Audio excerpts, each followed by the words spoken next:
Hello' everyone, আজি আপোনালোকলৈ আন এটি টেষ্টি ৰেচিপি লৈ আহিছোঁ। আজি বনাবলৈ লৈছোঁ কেঁচা আমৰ জ্বলা টেঙা মিঠা আচাৰ। আপুনি যদি কেঁচা আমৰ জ্বলা টেঙা মিঠা সোৱাদ এটা আনিব বিচাৰে তেনেহ'লে এই আচাৰ নিশ্চয়কৈ বনাব। ইয়াত মই 1.5 কেজি মিডিয়াম চাইজৰ আম ধুই শুকাই লৈছোঁ। আমৰ পৰিমাণ আপুনি ইচ্ছা অনুসৰি ল'ব পাৰে। তাৰপিছত আমৰ বাকলিখিনি মই গুচাই লৈছোঁ। এতিয়া এটা গ্ৰেটাৰৰ সহায়ত মই আমবিলাক গ্ৰেট কৰি ল'ম। এই আমৰ আচাৰ বনাওঁতে ৰ'দত দিয়াৰ প্ৰয়োজন নহয় আৰু এই আমৰ আচাৰ মই বনাওঁতে তেল একদম ইউজ কৰা নাই। এনেদৰে সকলোখিনি আম মই গ্ৰেট কৰি লৈছোঁ। এনেদৰে আমৰ আচাৰ বনাই খালে খুবেই ভাল লাগে। এবাৰ হ'লেও ট্ৰাই কৰি চাব। এতিয়া সকলোখিনি আম গ্ৰেট কৰা হৈ গৈছে।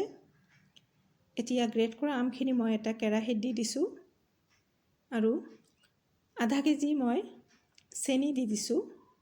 কেঁচা আম খুবেই টেঙা হয়, সেয়ে চেনিৰ পৰিমাণো অলপ বেছি লাগে। ইয়াত আপুনি আধা চেনি আধা গুড় ইউজ কৰিব পাৰে বা অকল চেনিয়ে ইউজ কৰিব পাৰে। এতিয়া মই চেনিখিনি আমৰ লগত ভালদৰে মিহলি কৰি ল'ম আৰু 15 মিনিটৰ বাবে মই এনেই ঢাকি থৈ দিম। আপুনি চেনি দিয়াৰ লগে লগে গেছত দিব পাৰে। মই ঢাকি থৈ দিম 15 মিনিটৰ বাবে, চেনিখিনি গলি যোৱাৰ বাবে। 15 মিনিট পিছত চাওক, চেনিখিনি একদম গলি গৈছে। এতিয়া মই গেছত দি দিম আৰু গেছৰ ফ্লেমটো মই বঢ়াই দিম যাতে আমৰ পানীখিনি সোনকালে শুকাই যায়। আমৰ পানীখিনি শুকাই যাবলৈ দিছোঁ। এইফালে মই আমত দিয়া মছলাখিনি ৰেডি কৰি ল'ম। ইয়াত মই আধা চামুচ মেথি, 1 চামুচ জিৰা, 2 চামুচ চফ আৰু আধাৰো কম মই আজৱাইন লৈছোঁ। এতিয়া মই 1 পৰা 2 মিনিট মছলাবিলাক অলপ ভাজি ল'ম। মছলাৰ পৰা এটা ফ্লেভাৰ যেতিয়া আহিব ধুনীয়া, তেতিয়া মই গেছটো অফ কৰি দিম আৰু মছলাবিলাক মই আধা গুড়ি কৰি ল'ম।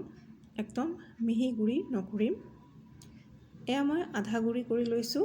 ইয়াত মই অলপ কালি জিৰা দি দিছোঁ, দি ভালদৰে মিক্স কৰি ল'ম। এইফালে আমৰ পানীখিনি প্ৰায় শুকাই আহিছে। ইয়াত মই 1 চামুচ জলকীয়াৰ গুড়ি দিলোঁ, নিমখ 1 চামুচ দিলোঁ। নিমখৰ পৰিমাণ সোৱাদ অনুসৰি দিব, কাৰণ আম বেছি টেঙা হ'লে নিমখ অলপ বেছি লাগিব। এতিয়া ভালদৰে মিহলি কৰি লৈছোঁ। এই আমৰ আচাৰত আৰু অলপ মই নিমখ দিছোঁ আৰু ইয়াত মই অলপ গুড় কাটি দিম। আম খুবেই টেঙা। এতিয়া গুড় দিয়াৰ পিছত চাওক, আমৰ কালাৰখিনিও ধুনীয়া হৈ আহিছে আৰু আমৰ পানীখিনি শুকাই আহিছে প্ৰায়। ইয়াত মই মছলাখিনি দি দিলোঁ। মছলাখিনি দিয়াৰ পিছত ভালদৰে লাৰি দিম। এতিয়া আমৰ আচাৰখিনি প্ৰায় হৈ আহিছে। আমৰ আচাৰখিনি নমোৱাৰ আগে আগে মই ভিনেগাৰ 2 চামুচ দি দিম।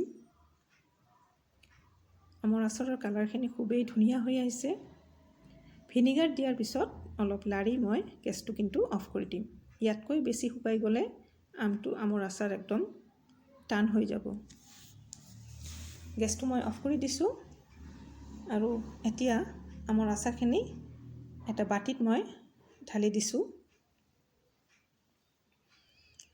আমৰ আচাৰখিনি বাটিত দি মই সম্পূৰ্ণভাৱে ঠাণ্ডা হ'বলৈ দিছোঁ আৰু ঠাণ্ডা হোৱাৰ পিছত এটা কাঁচৰ বটলত মই ভৰাই থৈ দিম।